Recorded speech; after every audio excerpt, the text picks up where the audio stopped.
Hey guys, this your girl Miss Benjamin Buttons 01 with my take on the strawberry letter. I can't make this ish up edition. Let's get it.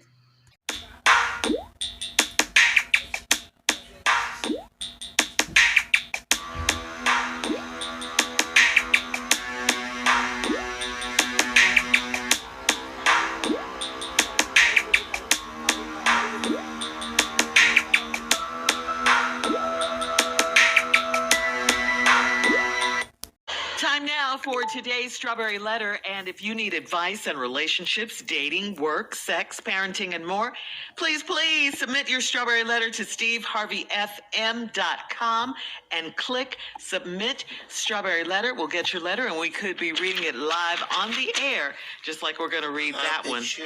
That's for you, Jay. Buckle up. Hold on tight. We got it for you. Here it is, the Strawberry Letter.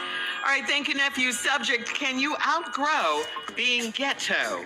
Dear Steve and Shirley, I'm a 28-year-old engaged female, and my wedding was put on hold because of the pandemic. My fiance and I are living together for the first time because he thought it would be fun to be quarantined together. I'm very grateful that he moved in because I'm learning a lot about him, and it's quite shocking. He is smart, a great provider, and he's got a great personality, but he is straight from the ghetto, and sometimes it's too much for me to handle. We live in a townhome in an upscale community, and one morning recently I woke up and heard rap music, and my fiance was laughing and cursing loudly, talking to a man. I went outside, and my fiance's brother was cutting my fiance's hair on our front porch, and he was sitting in one of my good dining room chairs.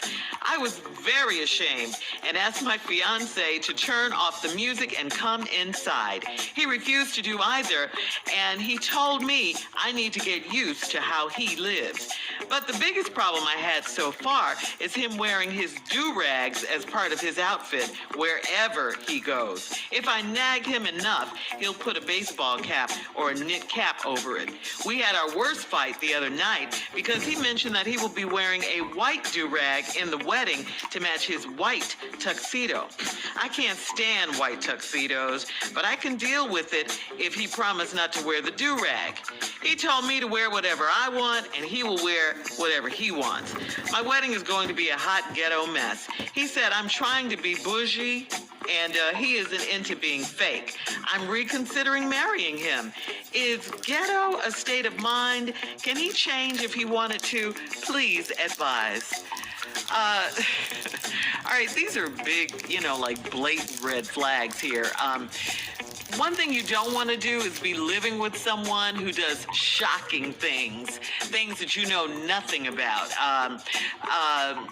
But it's good to know while you're living together. I mean, stuff that's too much for you to handle, and it doesn't sound like you can handle this, like playing loud music and cursing on the front porch. You need to know about these things before you walk down that aisle.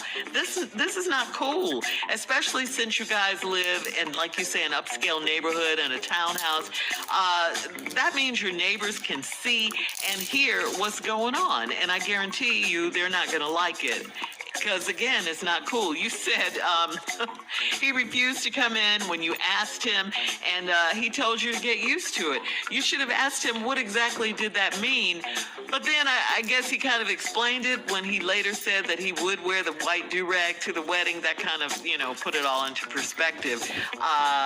No, you should have said no.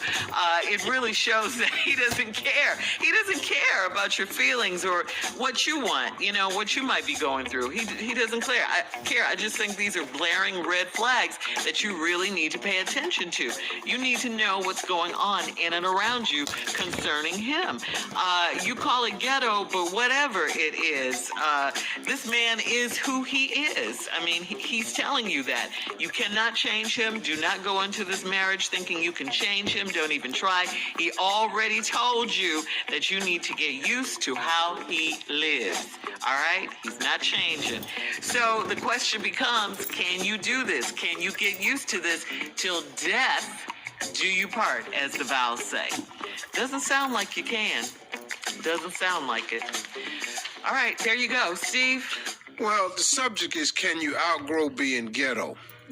Now, I normally say, You can outgrow it, and you can help move along, but I strongly suggest that you always maintain pieces of it because you're going to need it, and it comes in very, very handy. My ghettoism has surfaced at some very, very perfect moments. Now, it's got out a couple times against my will.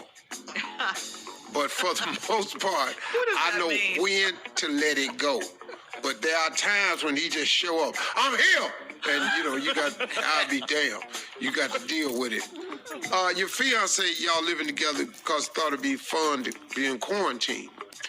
And I'm very grateful that he moved in because I'm learning about him, and it's quite shocking. See, this moving in during the pandemic, what a lot of people don't know is this has been a blessing for a lot of people. It's moved a lot of people closer or closer to the dough. It's those two things have happened. It's two options. Yeah, it has gotten people closer or closer to the dough. But closer is the key word, because you're close in the quarantine. He's smart, great provider, got a great personality. But he real ghetto, and sometimes it's too much for me to handle. Now, y'all in this upscale community, and one morning you woke up, you heard rap music, and your fiance was laughing and cussing loud, talking to a man. I went outside, your fiance's brother was cutting your fiance's hair on y'all front porch. No. And he was sitting in one of your good dining room chairs. Who still do that? No. Man, don't take so much off the damn top. Just cussing. Try to be a better man riding over front of can. Man, bump that. Cut that up, man. Put that part on there. Dog, draw a dog in my hair. Oh, Shout out dog. to Frank the Barber. We come back. I got the rest for you. All right, we'll have part 2 of Steve's response coming up at 23 minutes after the hour. Today's Strawberry Letter, can you outgrow being ghetto? We'll find out what Steve has to say, part 2, right after this. You're listening to the Steve Harvey Morning Show. Come on, Steve, let's get back into the Strawberry Letter for today's subject. Can you outgrow being ghetto? Well, like I said, you can. I suggest holding on to pieces of it because it comes in handy, like at meetings or when you want out of something. Meetings? Oh, yeah. Oh, I don't use it. Oh, I let him come on out at some meetings and let him talk, too. Because sometimes you just got to let people have it. But you got to be able to control it. You're in a relationship. Y'all quarantined together, your fiance. Y'all thought it'd be fun. And now you starting to feel different because now you done found out a lot about him. It's quite shocking. He ghetto, and it's too much for you.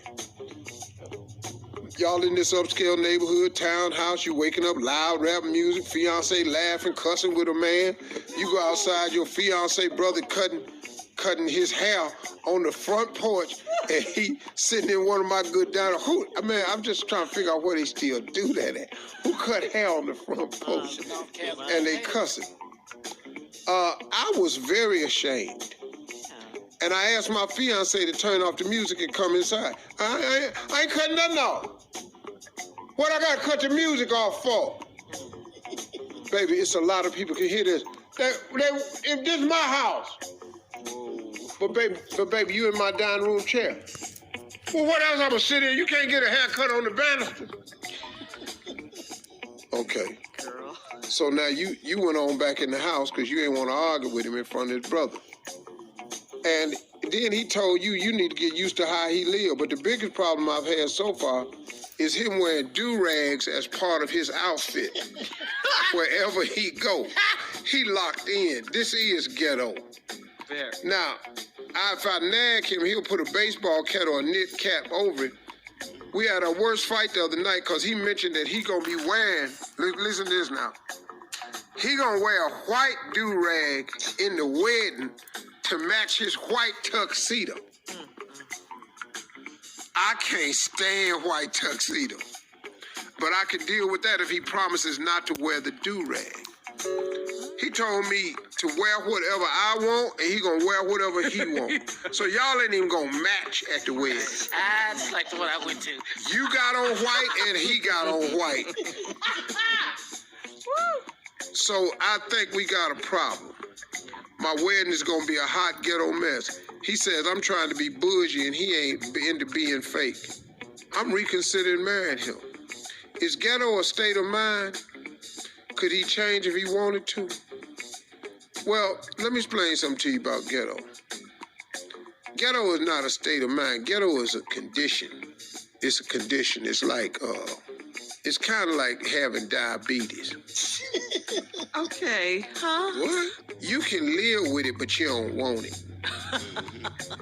You know, it's manageable. You can live with it a long time, have a very successful life.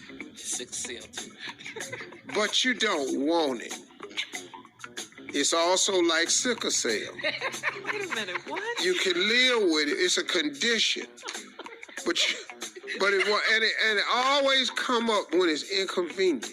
Yeah. Because it's a condition. Okay. It ain't a state of mind. It's a condition that people thrive in and survive in. And it comes up at ugly times. Nobody wants to have a crisis.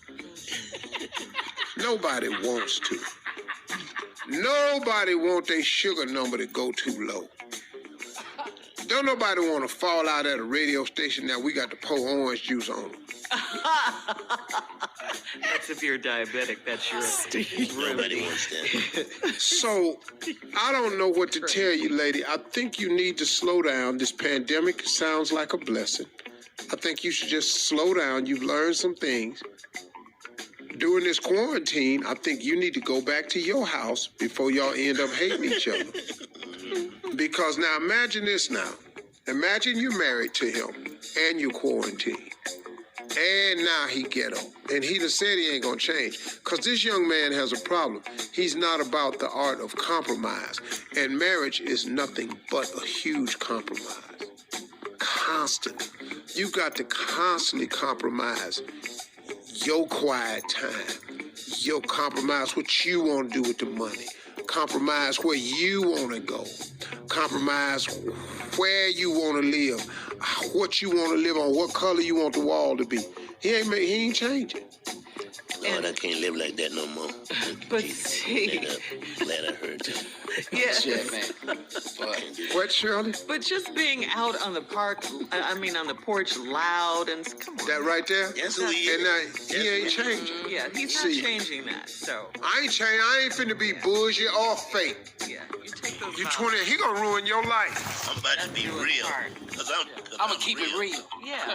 Keep it Be real. like this dude I took one of my partners to the company picnic with me. I'm playing badminton with these girls on the job that I like. All of a sudden I hear this loud noise go, oh Lord. And he done sucker punched my boss. What?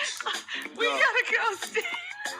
Biggest mistake I ever made. All right, post your comments. Guys, I'm going to start this off with the definition. Okay, when someone is to be described as ghetto, it is to be described that a person's state of mind, ghetto, can be... Hold on.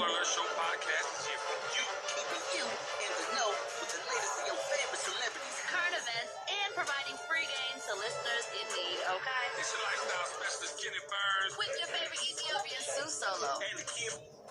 I don't know how that happened. But let's try to get that back, what I was reading.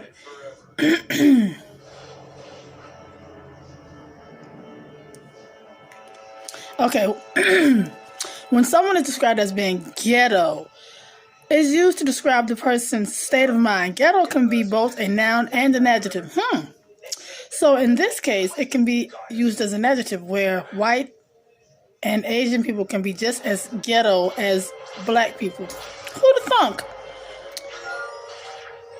Normally this results from the poor living and upbringing conditions. Ghetto is a derogatory term used towards individuals who lack standards and manners and ethics. Okay, so I'm going to stop right there.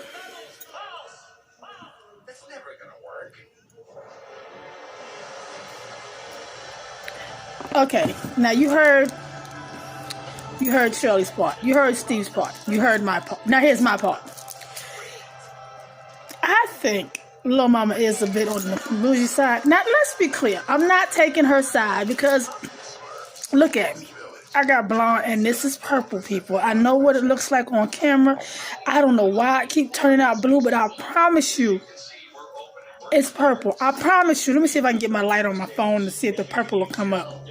But I promise you, it's purple. See it right there? See the purple hues? It is actually purple. So people would actually look at me and go, "Oh, she's so ghetto." Okay. Not knowing that yours truly did go to college. Okay? And I can speak just as eloquently as anyone else. But don't get me wrong.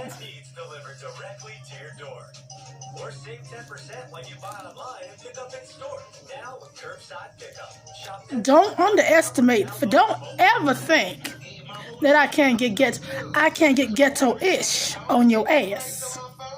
Okay? But with that being said, okay, he was out. He was on the front porch, and Steve kept saying, "Where they do that at? Where they still do that at? People still do that?" Now, I could understand if he'd have went in the back, on the back porch, if they have one. Because it's a nice community. It's a nice little, for sure, it's a nice little gated community. So, they should have had a back porch, a balcony, if you will. And why is my wedding ring on this finger? Because my finger shrunk because it was cold today. Oh, yeah. Hold on, guys. And this finger, not flipping you guys off, this finger is actually bigger than this finger. So, these have a tendency to fall off because I don't have my ring thing on here to keep my ring tight, but that's neither here nor there. But where do people still get their hair cut on the porch at? In the hood. And see, that's the difference. People need to learn that being in the hood and being ghetto are, I think, personally, two different things. Because I live in the hood, but my hood don't have the ghetto. To me, it don't look ghetto, because it's a nice. It done got quiet. It used to be, child. It used to. But anyway, it used to be ghetto when I was younger. We had a block that was just dedicated to just the dope boys, and nothing else. Then we had a whole street, a whole side of town that was dedicated to just the murderers. And it was real ghetto. But people still get their hair cut. Well, maybe not on the front porch, Steve. You may have a point there. And her good dining room table, her chair, you can sweep that off, boo. Even though I agree with you. I understand the whole, he was on my chair on the front porch with the music loud.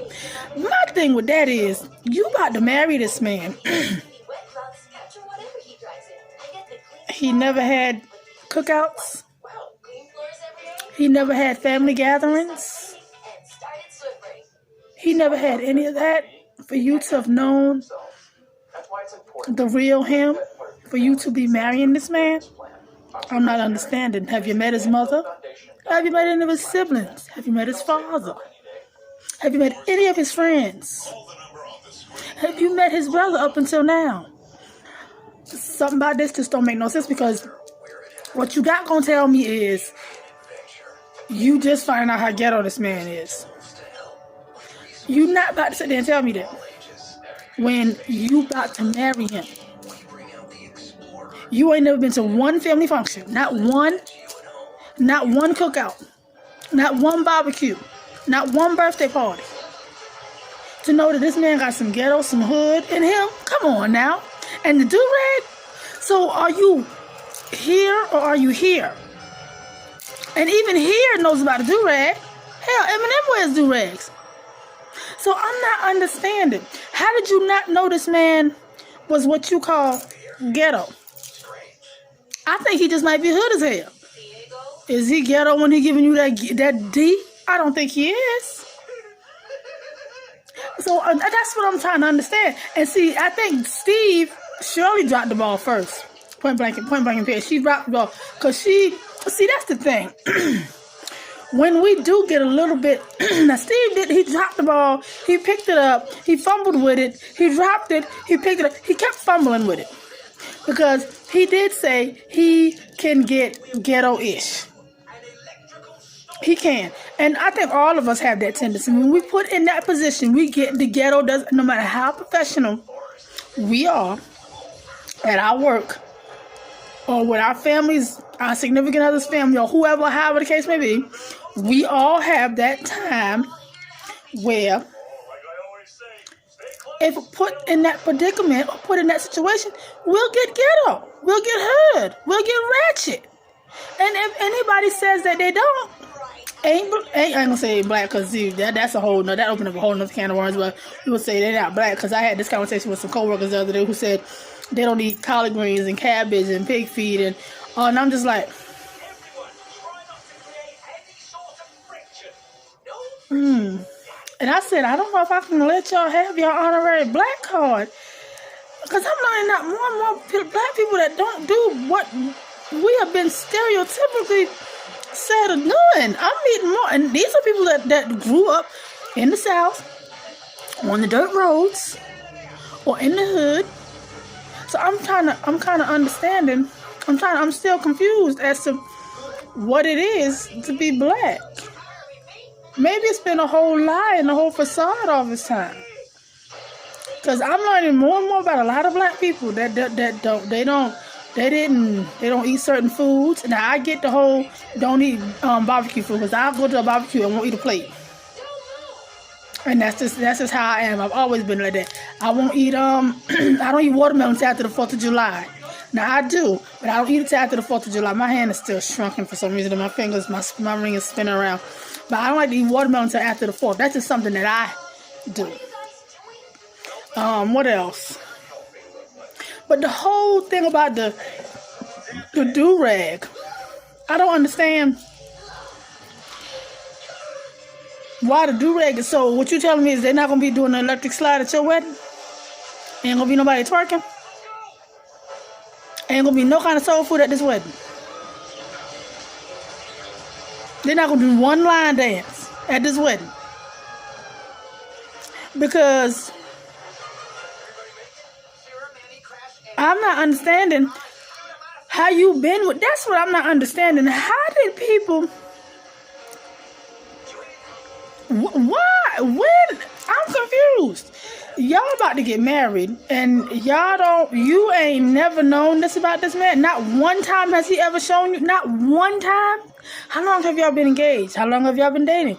Did you meet any of his family members? Because there is no way in the world you could have been with this man and not knowing that he like rap music, he loud, he obnoxious, and he ghetto.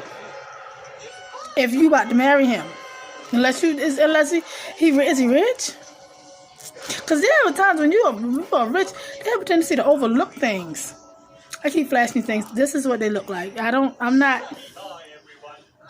have any no stones or nothing on them. But I did try to, make them judge a little. Right now I'm tired, and I'm just trying to keep them done some kind of way. But yeah, I don't understand how you not have known this man. I'm trying to understand how you marry this man, but all the time you ain't been knowing this about this man. You didn't go to not one family function, obviously. You have not met not one family member. Because this hood didn't just jump on hood. This ghetto didn't just jump on him. I'm not saying that you inbred ghetto, but when people are ghetto, that's because that's a learned experience. That's a learned life. That's a learned thing. You learn how to be ghetto. You wake up, and from the time you are able to speak your first words, hold your first bottle, take your first step, if you grow up in the hood, in the ghetto, that's how you learn who you are, where you're from. Now, if you grew up in a nice gated community, slightly bougie, like I'm thinking old girl did, then I can understand. She wouldn't understand this kind of lifestyle. Not saying that it's okay, but to sit there and act like you've never seen him do this makes me wonder. Where were you the whole time you and him were dating? Did he keep this life hidden from you? Because I don't understand. Because the way you sound this lady, you sound like you're absolutely appalled. You're mortified. Which I'm not understanding. You are engaged to marry this man. How are you engaged to marry this man? But you didn't know none of this. Not none. You said he was cussing and carrying on. You didn't know none of this. I don't understand that. I'm sorry. I want so bad to give you the benefit of the doubt, but I can't, because unless he just hid his whole entire life from you, I can't understand how you not have known at least an inkling. You at least know that he cursed and he liked rap music. I'm not understanding it. And the fact that Steve and them dropped the ball is what Steve especially. I don't understand how Steve dropped the ball on this one. I'm calling you out, Steve. You dropped the ball on this one, baby. I would have expected you to be more like, where was you? Where did you grow up? How did you meet? Did you meet in his family? I'm not condoning being hood and ghetto. I'm not. But I'm saying, where in the hell, what did y'all date? Why wasn't these questions asked?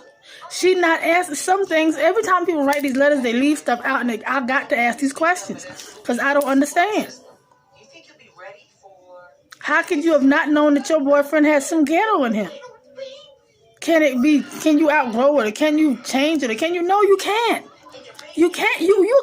You can tone it down. You can definitely tone it down. When you begin to become more in the professional life, in the world of professionalism, when you get a job and things, you learn how to tone it down. Yes. And the further up the ladder you go, the more you tone it down.